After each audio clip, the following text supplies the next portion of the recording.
எல்லோருக்கும் வணக்கங்க. நான் பாரம்பரிய ஜோதிடர் பா. ரவிக்குமார்.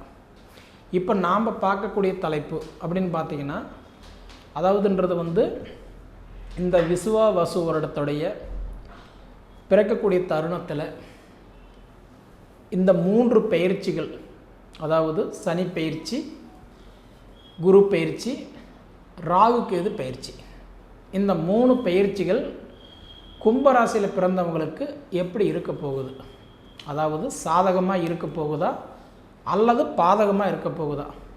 ஏன்னா குரோதி வருடத்தில் தான் நம்ம ஏகப்பட்ட ஒரு கஷ்டங்கள் எல்லாம் அனுபவித்தோம். இது இந்த குரோதி வருடம் முடிஞ்சு இந்த விசுவாவசு வருடம் பிறக்கக்கூடிய தருணத்தில் எதை நமக்கு ஒரு நல்ல ஒரு மாற்றங்களை கொடுத்துட மாட்டாரா அப்படின்ற ஒரு எதிர்பார்ப்பு நமக்குள்ளார இருக்க தான் செய்யுது. ஆனால் என்ன, ஒவ்வொருத்தருக்கும் ஒவ்வொரு எதிர்பார்ப்பு. கல்யாணம் ஆகாதவங்களுக்கு கல்யாணம் ஆகலைன்ற ஒரு எதிர்பார்ப்பு, குழந்தை இல்லாதவங்களுக்கு குழந்தை இல்லைன்ற ஒரு எதிர்பார்ப்பு, கடன் பிரச்சனையில் இருக்கிறவங்களுக்கு எப்போ மீண்டும் வெளியில் வருவோன்ற ஒரு எதிர்பார்ப்பு, சொந்த வீடு வாசல் இல்லாதவங்களுக்கு எப்போ ஒரு வீடு வாசல் கட்டுவோன்ற ஒரு எதிர்பார்ப்பு. இதுபோல் சொல்லணும்னா சொல்லிட்டே போகலாம். இதுபோல் நிறைய ஒவ்வொருத்தருக்கும் ஒவ்வொரு எதிர்பார்ப்பு. இந்த மாதிரி இருக்கக்கூடிய இந்த காலகட்டத்தில் குரோதி வருடம் தான் முடிஞ்சு போச்சே, அடுத்தது விசுவாவசு வருடம் நம்ம பிறக்க போகுதே, ஏதோ பிறக்கிற நேரமாவது நம்ம நல்லா இருந்துட மாட்டோமா அப்படின்னு நம்ம நினைக்கக்கூடிய காலகட்டத்தில் இந்த 3 பெயர்ச்சிகள் நமக்கு என்னென்ன மாற்றம் கொடுக்க போகிறாரு, எந்த பயிற்சி நமக்கு நல்லா இருக்குது, எந்த பயிற்சி நமக்கு நல்லா இல்லை, அதை பற்றி தான் இந்த காணொலியில் பார்த்துட்ருக்குறோம்.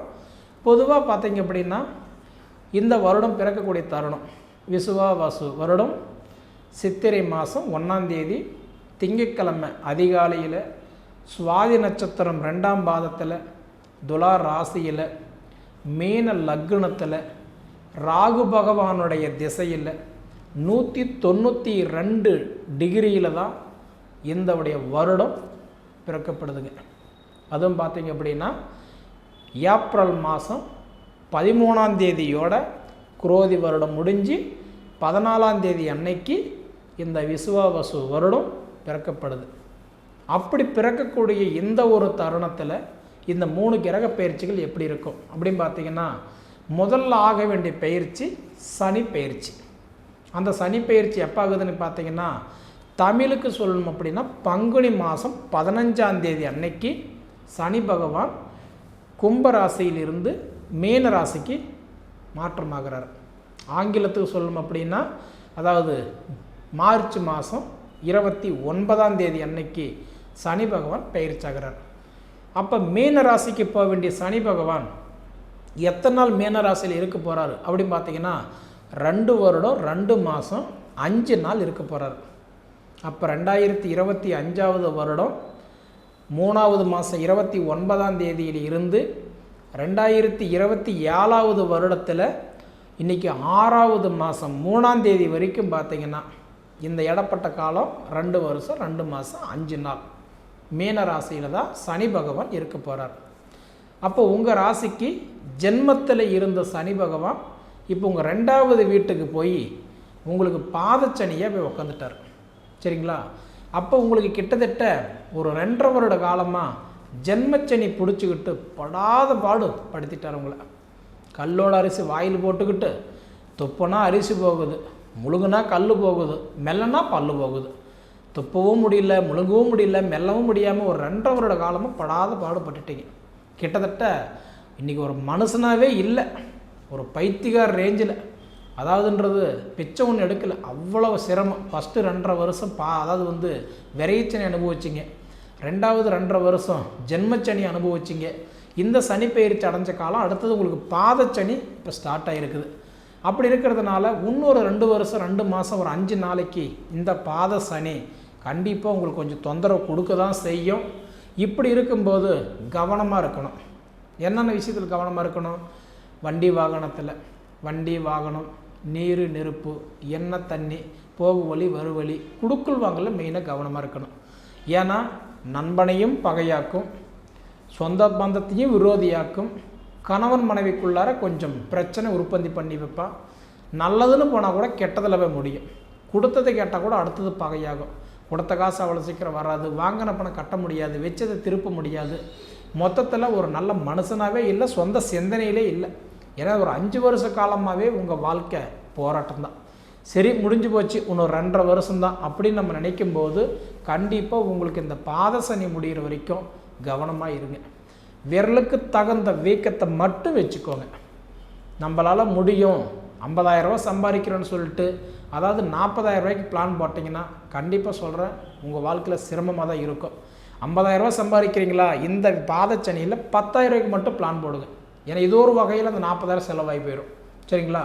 அதனால் முடிஞ்ச வரைக்கும் லோன் போட்டு ஒரு பொருள் எடுக்கலாம்னு நினைக்கிறதோ, இல்லை சிறுசு பெருசாக்கிக்கலாம் நினைக்கிறதோ, இல்லை சீர்திருத்தம் பண்ணலாம் நினைக்கிறதோ, இல்லை அதாவது புதுசாக ஒரு பொருள் வாங்கலாம்னு நினைக்கிறதோ, உங்கள் சுய ஜாதகத்தை பார்த்துட்டு வாங்குறது உங்களுக்கு நல்லது. முழுக்க சொல்லணும்னா கவனமாக இருக்கணும். முடிஞ்ச வரைக்கும் கவனம் தான் உங்களை கரையை ஏற்றி விடும். சரிங்களா?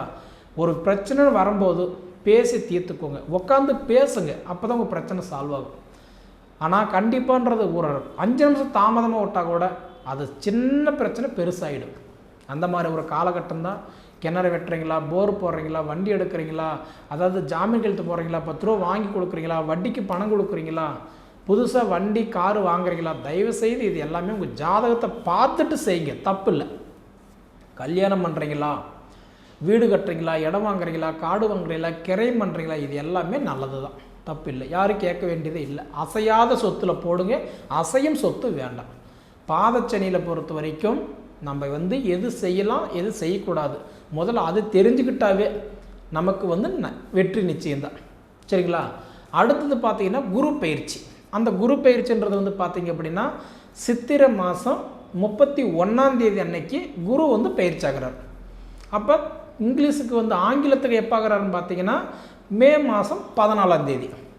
அப்போ பார்த்தீங்கன்னா ரிஷபத்தில் இருக்கிற குரு பகவான் மிதுன ராசிக்கு போகிறாரு. கிட்டத்தட்ட 1 வருஷம் 17 நாட்கள் போய் குரு பகவான் மிதுன ராசியில் தான் உட்காருவார். அப்போ எந்த தேதியிலிருந்து எந்த தேதி வரைக்கும்? அப்போ உங்களுக்கு 2025 மே மாதம் 14ஆம் தேதியில் இருந்து அடுத்தது 2026 வருடத்தில் இன்றைக்கி 6வது மாதம் 1ஆம் தேதி வரைக்கும் கிட்டத்தட்ட 1 வருஷம் 17 நாட்கள். அப்போ குரு பகவான் என்ன பண்ணணும்? அவர் போய் பார்க்கும்போது மிதுன ராசியில் தான் உட்காந்துருப்பார். அப்போ உங்கள் ராசிக்கு 4ஆம் இடத்துல இருக்கக்கூடிய குரு பகவான் 5ஆம் இடத்துக்கு போகிறார். அப்போ குரு பகவான் பார்த்தீங்க அப்படின்னா சுகஸ்தான குருவாக இருந்தவர் பூர்வீக புண்ணிய குருவாக உட்கார்றார். அப்போ இந்த குரு பயிற்சி தான் உங்களை காப்பாற்ற போகுது. ஏன்னா முழுக்க சனி பயிற்சி நல்லா இல்லை, குரு பயிற்சி தான் உங்களுக்கு சூப்பராக இருக்குது. ஏன்னா குரு தான் உங்களை காப்பாற்ற போகிறார். அடுத்த கட்டத்துக்கு உங்களுக்கு கூட்டிகிட்டு போகிறதுக்கு குரு மட்டும்தான் உங்களுக்கு கண்டிப்பாக கை கொடுக்குறாரு. அந்த குருவுடைய பயிற்சி சூப்பராக இருக்க போகுது. சரிங்களா? ஆக மொத்தம் கும்பராசிக்காரங்களுக்கு குருவுடைய பார்வை உங்கள் ராசிக்கு 9ஆம் இடமா பார்க்குறாரு. ஏன்னா குரு எப்படின்னா இருக்கும் இடத்துக்கும் நல்லது பண்ணுவார், பார்க்குற இடத்துக்கும் நல்லது பண்ணுவார். குரு அந்த தன்மை கொண்டவர் குரு மட்டும்தான். ஒரு போஸ்ட்மேனுடைய வேலை என்ன? நமக்கு வந்த லெட்டர் கொண்டு நம்மக்கிட்ட ஒப்படைக்கிறது. அதுதான் குரு. அவருக்கு என்ன கொடுக்கணும்னு தோணுதோ அது குறைச்சலாக கொடுக்க மாட்டார், சேர்த்து கொடுக்க மாட்டார், அப்படியே கொண்டு கொடுத்துருவார். அப்போ மிதுன ராசிக்கு போகிற குரு பகவான் 5, 7, 9ஆம் இடம் இந்த 3 ராசி தான் பார்ப்பார். 5ஆம் இடம், 7ஆம் இடம், 9ஆம் இடம். அப்போ மிதுன ராசியிலிருந்து 5ஆம் இடமா யாரை பார்க்குறாரு? துலா ராசி பார்க்குறாரு. 7ஆம் இடமா பார்த்தீங்கன்னா தனுசு ராசி தன் சொந்த ராசி பார்க்குறாரு. 9ஆம் இடமா யார் பார்க்குறாரு? கும்பராசி உங்கள் ராசி தான் பார்க்குறாரு. அப்போ 5ஆம் இடமா பார்க்குறதுனால புத்திர செல்வங்கள் பெருகும், குழந்தை பாக்கியத்தில் இருக்கிற தடை விலகிடும், புத்திர பாக்கியம் உங்களுக்கு பெருகும், பயப்பட வேண்டாம். அடுத்தது 7ஆம் இடமா பார்க்குறாரு. ஏன்னா 5, 7, 9 இந்த 3 வீட்டை பார்ப்பார். அப்போ அந்த 3 வீட்டுக்கு உண்டான பலனும் ஒரு வீட்டுக்கு கொடுப்பார். அப்போ 7ஆம் இடமா பார்க்குறாரு. கலஸ்தர ஸ்தானத்தில் இருக்கிற கலஸ்தரம்னா திருமண யோகம், திருமண தடைகள் விலகி திருமண யோகத்தை கொடுத்துருவார். புத்திர பாக்கியத்தை கொடுக்குறாரு, திருமண யோகத்தை கொடுக்குறாரு. இதில் முதல் தாரம் இல்லை, 2வது தாரமாக. இப்போ ஒரு சிலருக்கெல்லாம் பார்த்தீங்கன்னா முதல் வாழ்க்கை டைவர்ஸ் ஆகிட்ட பிரிஞ்சுட்டாங்க, 2வது கல்யாணம் பண்ணுறதுக்கு முயற்சி எடுக்கிறாங்க. பார்த்தீங்கன்னா அவங்களுடைய வாழ்க்கையில் இப்போ சக்ஸஸ் ஆகும். அதே 3வது பார்த்தீங்கன்னா 9ஆம் இடமா பார்க்குறாரு சொன்ன. பார்த்தீங்கன்னா 9ஆம் இடம்ன்றது பாக்கியஸ்தானம். அண்ணன் தம்பிகளுக்குள்ள சொத்து பிரிக்க முடியல, அதாவது இடம் பிரச்சனை இருக்குது, பணப்பிரச்சனை இருக்குது, வாக்குவாதங்கள் இருக்குது, விட்டு கொடுக்க போகாது இருக்கிறாங்க, பூர்வீகத்தில் பிரச்சனை இருக்குது, அப்போ வகையில் பிரச்சனை இருக்குது. இந்த மாதிரி பிரச்சனை ஓரளவுக்கு சால்வ் ஆகிடும். இடம் பிரச்சனை, சகோதரன் சகோதரி பிரச்சனை, குடும்ப பிரச்சனை, சொத்து பிரச்சனை, பணப்பிரச்சனை, இது எல்லாமே ஓரளவுக்கு சால்வ் ஆகும். நான் படிச்சுட்டேன், படிப்புக்கு பலன் இல்லாமல் இருக்கிறேங்க, நல்ல வேலை இல்லாமல் இருக்கிறேன், நல்ல ஒரு அந்தஸ்து கௌரவம் இல்லாமல் இருக்கேன், நல்ல ஒரு காலத்தில் கொடி கட்டி வாழ்ந்தேனுங்க, இப்போ என் வாழ்க்கையில் வந்து பார்த்திங்கன்னா துன்பத்துக்கு ஆளாகி உட்காந்துருக்குறேன்னு சொன்னீங்கன்னா உங்கள் வாழ்க்கையில் நிச்சயமாக இதுக்கு மேலே உங்களுக்கு நல்ல மாற்றத்தை கொடுக்க போகுது. இதுக்கு முன்னாடி எப்படியோ எதை சாப்பிட்டா நம்ம பெத்தந்தெளிமோன்ற இடத்துல இருந்தீங்க இந்தோடைய ஜென்மச்சனியில். ஆனால் இப்போ உங்களுடைய சிரமங்கள் விலகி சந்தோஷத்தை கொடுக்க போகுது, நல்ல மாற்றங்களை நீங்கள் அனுபவிக்க போகிறீங்க. நீங்கள் அனுபவித்து பார்த்துட்டு சொல்லுங்கள், சரிங்களா? அதே மாதிரி பார்த்தீங்கன்னா அடுத்தது பார்த்தீங்கன்னா ராகு கேது பெயர்ச்சி. இது எப்போ நடக்குது? வைகாசி மாதம் 4ஆம் தேதி அன்னைக்கு பெயர்ச்சி நடக்குதுங்க. அதே மாதிரி ஆங்கிலத்துக்கு சொல்லணும் அப்படின்னா 2025 வருடத்தில் வரக்கூடிய மே மாதம் 18ஆம் தேதி அன்னைக்கு ராகு கேது பயிற்சி. அப்போ ராகு பகவான் மீன ராசியிலிருந்து கும்ப ராசிக்கும், கேது பகவான் கன்னி ராசியிலிருந்து சிம்ம ராசிக்கும் பயிற்சி ஆகிறார். அப்போ உங்கள் ராசிக்கு பார்த்தீங்கன்னா ராகு பகவான் 2ஆம் இடத்துல இருக்கிற ராகு பகவான் ஜென்மத்துக்கும், கேது பகவான் வந்து பார்த்தீங்க அப்படின்னா உங்களுக்கு 8ஆம் இடத்துல இருக்கக்கூடிய கேது பகவான் 7ஆம் இடத்துக்கும் போகிறாரு. அப்போ இந்த பயிற்சி உங்களுக்கு நல்லதா அப்படின்னு கேட்டிங்கன்னா முழுக்க பார்த்தீங்க அப்படின்னா உங்களுக்கு கெட்டது தான் கொடுப்பாரே தவிர நல்லது கொடுக்க மாட்டார். ஏன்னா ஜென்ம ராகுவை வரார், ஜென்ம ராகு கெடுபலனை தான் கொடுப்பார். அதனால் உங்களுக்கு இந்த ராகு கேது பயிற்சி நல்லா இல்லை.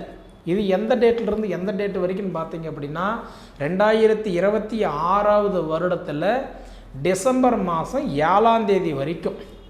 அப்போ இந்த 2025 மே மாதம் 18ஆம் தேதியிலிருந்து 2026 வருஷம் டிசம்பர் மாதம் 7ஆம் தேதி வரைக்கும். அப்போ ஒரு வருஷம் 6 மாதம் 19 நாளைக்கு இந்த ராகு கேது பயிற்சி உங்களுக்கு நல்லா இல்லை. அப்போ உங்களுக்கு நல்லா இருக்கிறதுல என்ன பலன் கொடுக்குது? ஒரே ஒரு பயிற்சி மட்டும்தான், குரு பயிற்சி மட்டும்தான் உங்களுக்கு நல்லா இருக்குது. சனி பயிற்சியில் கவனமாக இருக்கணும். ராகு கேது பயிற்சியில் முழுமையாக சப்போர்ட்டு கொடுக்கல.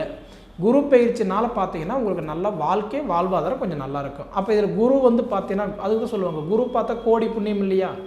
அப்போ முழுக்க நல்லா இருக்கிறது என்ன? முதல்ல படிப்பு தரம் உயரும். ஸ்கூல்லெல்லாம் பார்த்தீங்கன்னா ஸ்கூல்லையோ காலேஜ்லேயோ கைத்தட்டல் பாராட்டுகள்லாம் கிடைக்கிறதுக்கு வாய்ப்பு இருக்குது. தொழிலில் டெம்பரவரி வேலை செஞ்சால் பர்மனெண்ட் ஆகிறதுக்கு வாய்ப்பு இருக்குது. வீடு வாசல் கட்ட முடியாமல் பாதியில் போட்டிருந்தால் வீடு வாசல் எடுத்து கட்டுறதுக்கு வாய்ப்பு உண்டு. ஏன்னா குரு பார்த்தா தான் இது எல்லாமே நடக்கும். படிப்பு, செல்வாக்கு, அந்தஸ்து, கௌரவம், நிம்மதியான வாழ்க்கை, மொத்தத்தில் வாழ்க்கையில் நீங்கள் இழந்தது பிடிக்கிறது, இது எல்லாமே நல்லா இருக்கிறதுக்கு எப்போன்னு பார்த்தீங்கன்னா உங்களுக்கு கிட்டத்தட்ட மே மாதம் 14ஆம் தேதிக்கு மேலே தான் கும்பராசிக்காரங்களுக்கு நல்லா இருக்குது, சரிங்களா? அதுக்கு மேலே உங்களுடைய வாழ்க்கை தரம் நல்லா இருக்கும், நிம்மதியான ஒரு வாழ்க்கை. கஞ்சி குடித்தா கூட சந்தோஷமாக குடிக்க போகிறீங்க, சரிங்களா? சரி நேயர்களே, நம்மளுடைய காணொளி உங்களுக்கு பிடிச்சிருந்தா நம்ம சேனலை சப்ஸ்கிரைப் பண்ணிக்கோங்க, உங்கள் நண்பர்களுக்கு ஷேர் பண்ணுங்கள். நீங்கள் சொல்ல வர்றது கமெண்டில் சொல்லுங்கள், நான் தெரிஞ்சுக்கிறேன், சரிங்களா? இதை தவிர உங்கள் பொண்ணான நேரத்தை ஒதுக்கி இவ்வளவு நேரம் என்னோடய காணொலியை நீங்கள் முழுமையாக பார்த்ததுக்கு மனசிலிருந்து கேட்டுக்கிறேனுங்க. நன்றி.